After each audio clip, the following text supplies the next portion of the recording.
podcast have 11 millions of channel views and have 48k of subscribers. I have 100k of channel views and 1k of subscribers. Which statistic is better now? I will rock you, motherfucker, in the future, that's sure. Ooh, hi. Was just a prank directly on the main stat bar. Yeah, with 34k of max magic and 4000, 90k of health, 12k of stamina, with low 500 just stamina recovery, 2k of spell damage. And there I drink my potion, I boost up my resist. I have 1600 of magic recovery, 2400 with 28 and 25k. And I have to do a light attack for proc off the glyph then, and finally we have then in the battle 2800 of spell damage. And I have to overcast my abilities, then procs another setup which boosts my magic recovery to 3200, that's pretty cool, so that sustains the whole DPS. So, and on the back bar we have similar 34k with 4000, 90k of health, 12k of stamina and a little bit less of spell damage, but on the back bar I just block. And when I apply my scales, 28k with 25k and 2k of critical resistances. Yeah. When I block also very good with the Ignis Shield, which gives me back stamina. In the PvP we have much more health, so 6k more and 25k of health. Yeah. Short view on the vampire, under 50% of health attack at 33% less damage, and we use the lower for spell penetration, 3164 of spell penetration with the Witch Mother potent brew for both stats and 320 of magic recovery.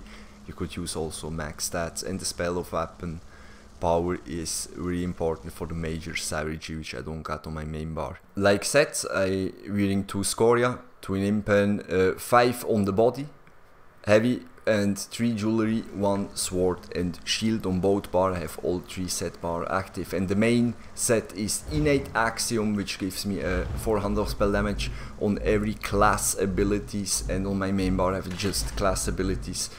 And even the healing when you make the other morph is increased high risk spell damage, high risk you're healed by the skill then. So, and here, why they nerfed up the holy MDK, which was one of my most loved.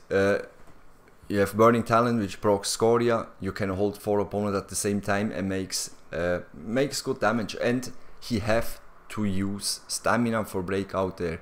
This is your gap closer, your chain. I use just the most funny abilities for enjoy this game. Empower, every attack, the attack after increases 20%, gives a major expedition, and it cannot be dodged.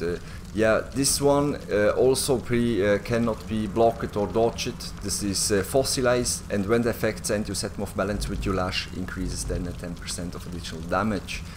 And I have to use fossilize and talents like this new patch because they nerfed it. Because if not, you cannot put this dot here. This is a really strong heal. It's dodgeable now.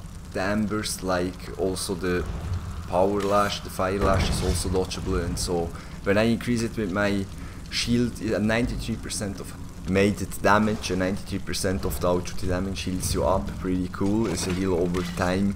And here also the lash, really awesome heal over 2 seconds when it's all boosted up, and 90k of health. Every time when he set it off balanced, it gives him power. These slash are pretty much stronger and heals you up. And yeah, it's much harder to cast it now on enemy, but it's okay. Take flight, this is direct damage, you knock him back, all of them back, and then he's also off balance, and you can use your power lash for heal up. This is both resistances, gives over 10k of magic damage over 10 seconds, and gives the armor swaps back 1300 on the melee attackers, magicka damage back.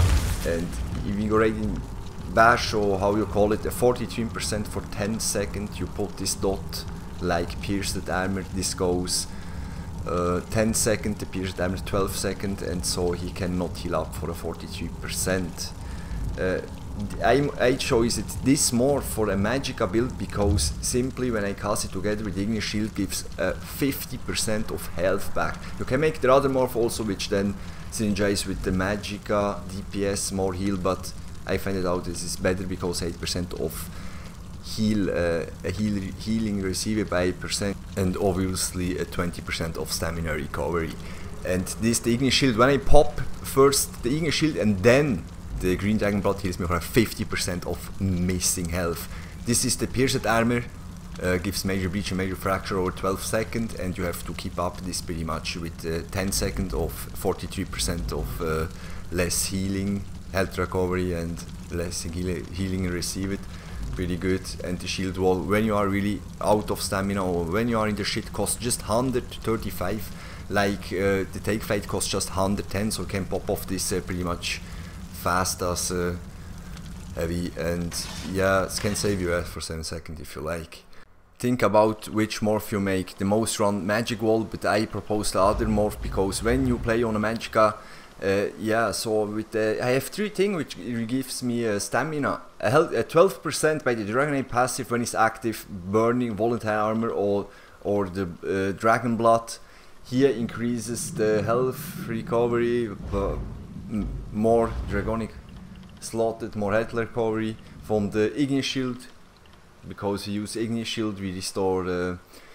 We have here every 6 seconds 3 ulti back, increases the damage, major brutality by 5% over 20 seconds for you and your allies, and 1000 of health when you press 1000 of stamina when you press Ignis Shield. You see, I had so fun today, I'm sorry.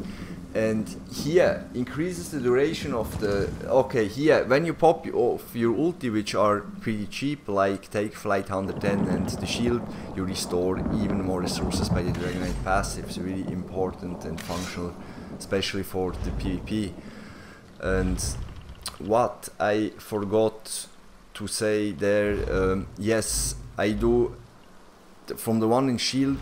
As a magicka DK, I profit just from the block passives as a magicka, and reduces, yeah, a lot of damage, minimum 30% of less damage like a Dragonite, also if you play a magicka Dragonite.